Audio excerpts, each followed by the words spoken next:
आज मैं आपके लिए एक भूतिया घर की कहानी लेकर आया हूँ।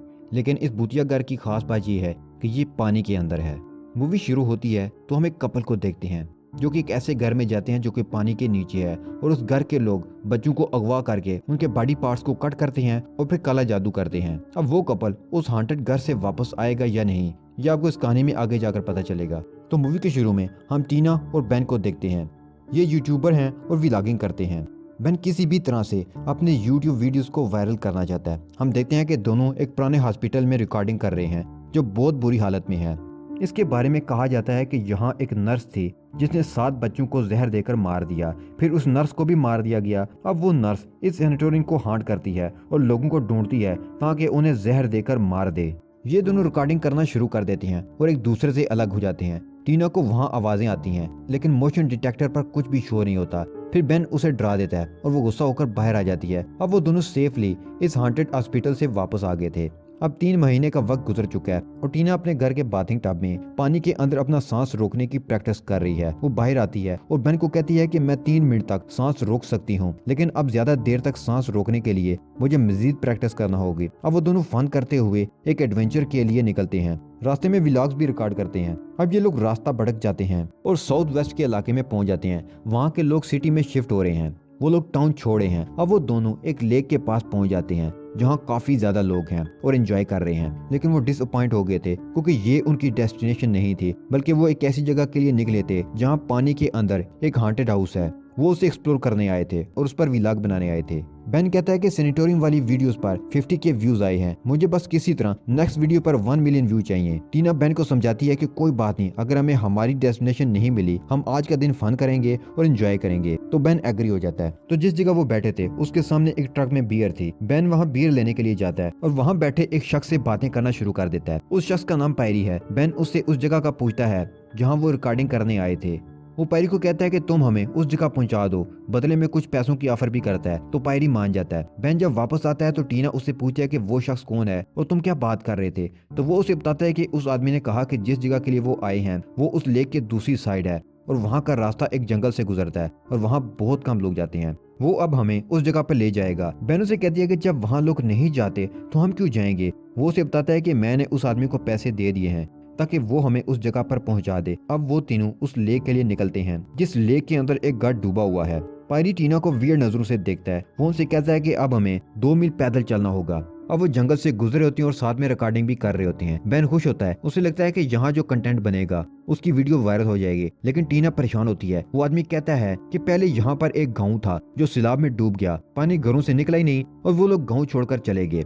अब वो इस लेक पर पहुंच जाते हैं। उन्हें उस घर तक जाने के लिए स्कूबा डाइविंग करनी होगी, तो इसलिए वो तैयारी करने लगते हैं। बेन अब अपना ड्रोन रेडी करता है जो कि पानी के अंदर रिकॉर्डिंग कर सके। उनके पास जो ऑक्सीजन सिलेंडर्स हैं वो उन्हें 1 घंटे तक पानी के अंदर ऑक्सीजन दे सकते हैं। अब वो पानी के अंदर जाने के लिए रेडी हैं। बेन कहता है कि हमें 1 घंटे तक वापस आना है। अब वो दोनों पानी के अंदर जाते हैं और एक्सप्लोर करने लगते हैं।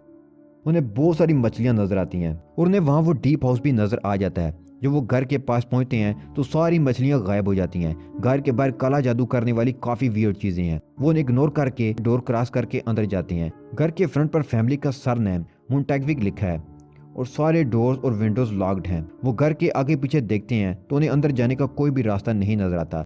फिर उन्हें एक जगह नजर आती है जहाँ से वो अंदर जा सकते हैं। जब वो अंदर जाने लगते हैं तो अंदर से एक बड़ी खौफनाक मछली निकल बाहर आती है जो उन्हें डराती है। उसके बाद वो दोनों अंदर जाते हैं और अंदर का माहौल काफी क्रीपी लग रहा है। हर तरफ वियर्ड चीजें बिखरी पड़ी हैं। वहाँ बहुत ज्यादा डॉल्स भी हैं। टीना जब घर को एक्सप्लोर कर रही होती है तो एक डॉल उसके पास आती है जिसे देखकर वो डर जाती है। उसके बाद वो दोनों एक रूम में जाती हैं। घर के ऑनर और फैमिली की पिक्चर्स और वहाँ बहुत सारे एनिमल्स के हेड भी लटके हुए हैं। हैरत की बात तो ये है कि काफी साल गुजर जाने के बाद भी सब उसी तरह हैं। टीना को आवाजें आने लगती हैं। वो डर जाती है और बेन को कहती है कि मुझे ना डराओ। बेन कहता है कि मैं नहीं डरा रहा। उसके बाद वो मोशन डिटेक्टर पर देखते हैं तो उन्हें आवाजें तो आती हैं लेकिन कुछ भी नजर नहीं आ रहा था। अब वो दोनों नेक्स्ट रूम की तरफ जाते हैं जो ओनर की बेटी सायरा का है। वहाँ बहुत ज्यादा डॉल्स हैं और बहुत सारे बच्चों की पिक्चर्स लगी हुई हैं और डॉल्स पर निशानात हैं जैसे उन पर कोई जादुई रिचुअल किया गया हो। वो ये सब देखकर और भी ज्यादा डर जाते हैं। उन्हें लगता है कि ये फैमिली जादू वगैरह करती थी। अब उन्हें लगता है कि कर्टन के पीछे कोई लेडी है। बेन जब कर्टन पीछे करता है तो वहाँ तो कोई भी नहीं था। उन्हें डोर पर कुछ स्क्रैचेस भी दिखाई देते हैं, जैसे किसी को कैद किया हो और वो यहाँ से भागने की कोशिश कर रहा हो। उनका ड्रोन भी खराब हो चुका था। उसके बाद इन दोनों को पियानो बजने की आवाज आती है और वो उस तरफ जाते हैं। उन्हें लगता है कि यहाँ कोई बड़ी मछली है या कोई और डाइविंग करने आ गया है। वो देखते हैं कि वहाँ कोई नहीं है और टूटा हुआ पियानो बज रहा है। वो ये देखकर डर जाते हैं कि टूटा हुआ पियानो खुद ब खुद कैसे बज सकता है। अब वो दोनों किचन में जाते हैं। वहाँ बहुत सारे मिसिंग बच्चों के पोस्टर्स थे। वो एक रूम में जाते हैं तो वो देखते हैं कि जीसस क्राइस्ट की मूर्ति को लटकाया गया है और रूम लॉक है। वो लॉक तोड़कर उस रूम के अंदर जाते हैं और वहाँ उन्हें किचन में एक शैतानी स्टैचू भी नजर आता है। वो उस रूम के अंदर जाते हैं तो बहुत बुरी तरह से डर जाते हैं। वहाँ वो देखते हैं कि 2 लोगों की डेड बॉडीज हैंग हैं, जिनके फेस के ऊपर टॉर्चर मास्क थे और बहुत सारे सर्जिकल इक्विपमेंट्स हैं। टीना कहती है कि यहाँ से चलो, लेकिन बेन कहता है कि बस 2-3 शॉट्स रिकॉर्ड करने दो, फिर हम चलते हैं। साथ वाले रूम का डोर खुद से ओपन हो जाता है। बेन अंदर जाता है लेकिन कुछ खास नजर नहीं आता। आगे पीछे देखने पर उन्हें जार्स नजर आते हैं, जिनके अंदर हैंड्स, आईज और बाकी बॉडी पार्ट्स थे।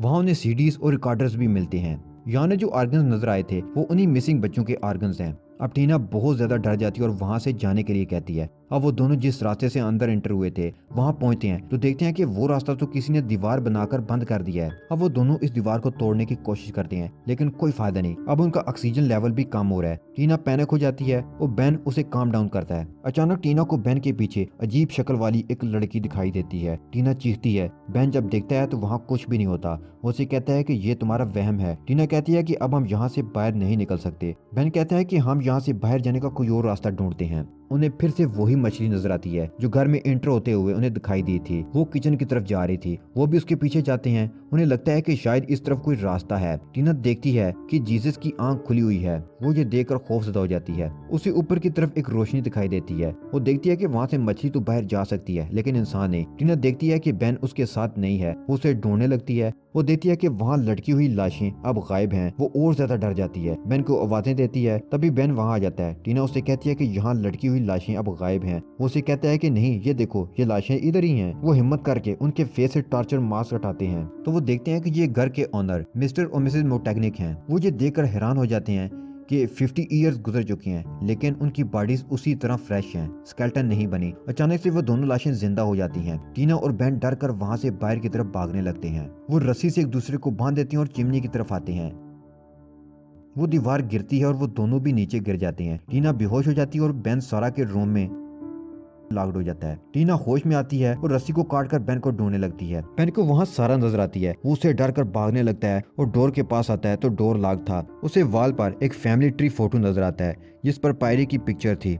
यानी वो ये सब जानता था। उसने जानबूझकर इन्हें यहाँ पर भेजा। वो इसी घर का एक मेंबर था। अब बेन डर कर बेड के नीचे छुप जाता है। सारा उसे ढूंढने लगती है। वो फिर बेड के नीचे उसी की तरफ आती है और यहीं पर ये हॉरर सीन कट हो जाता है। दूसरी तरफ टीना बेन को ढूंढते हुए सारा के रूम में आती है। बेन उसे खड़ा हुआ नजर आता है। वो काफी वियर्ड लग रहा था। वो पहले जैसा नहीं रहा था। उनका ऑक्सीजन लेवल भी कम हो रहा था और किसी भी तरह उन्हें यहाँ से निकलना था। टीना उसे कहती है कि यहाँ से चलो। बेन उसे कहता है कि मुझसे पहले तुम मर जाओगी। टीना उसे कहती है कि क्या बातें कर रहे हो। इसी दौरान टीना के सूट में कुछ चला जाता है। वो चिल्लाने लगती है। ये सांप था जो उसके हेलमेट तक पहुंच गया था। बेन जो कि पोजेस हो चुका था वो उसे कहता है कि तुम मुंह खोलो और सांप को अंदर जाने दो। टीना हेलमेट उतारकर सांप को बाहर निकाल देती है। अब बेन टीना को हॉल में ले जाता है जहाँ प्रोजेक्टर पर वीडियो प्ले होती है जिसमें मिस्टर मोटैग्निक और उनकी वाइफ बच्चों की बॉडीज को काट करके ऑर्गन निकाल रहे हैं। वो बच्चों को अगवा करके लाते और उनकी चीर फाड़ करते और फिर जादुई रिचुअल करते। जब आसपास के लोगों को पता चल जाता है कि ये फैमिली उनके बच्चों के साथ क्या घिनौना काम कर रही है तो वो लोग उनके घर पर अटैक करते हैं। सारा को उसके रूम में मार देते हैं और पायरे वहां से भाग जाता है। वो लोग इन दोनों मियाँ बीवी को बुरी तरह से मार देते हैं। टीना बेन से कहती है कि तुम मुझे ये क्यों दिखा रहे हो, मैंने एक रास्ता ढूंढा है और वहां से बाहर चलते हैं। बेन उसे कहते हैं कि तुम भी मर कर हमारे साथ शामिल हो जाओ। अब हम देखते हैं कि सारा भी स्क्रीन से बाहर आ जाती है। वो टीना पर अटैक करती है और टीना वहां से भागने लगती है। बेन उसे पकड़ने के लिए उसके पीछे आता है। टीना उसे नाइफ से कट लगाती है। सारा ने बेन को पोजेस किया हुआ था। अब वो अपनी असली हालत में आ जाता है। सारा बेन को मार देती है। टीना वहां से भागती है तो सारा के पेरेंट्स उसे पकड़ लेते हैं। टीना के पास अब सिर्फ 2% ऑक्सीजन बची है। वो अपना डायनामिक सूट उतार देती है। उसे प्रैक्टिस थी कि वो पानी में 3 मिनट तक अपनी सांस रोक सकती थी। अब वो उनसे अपनी जान छुड़ाती है, उस रास्ते की तरफ भागती है जो उसने ढूंढा था। वो डोर का लॉक तोड़ देती है और उस हॉन्टेड घर से बाहर निकल आती है। टीना अपना सांस रोके हुए थी और पानी के ऊपर आने की कोशिश कर रही थी। वो हिम्मत हार जाती है और पानी उसकी बॉडी में जाने लगता है, जिससे उसकी सांस रुक जाती है और वो भी मर जाती है।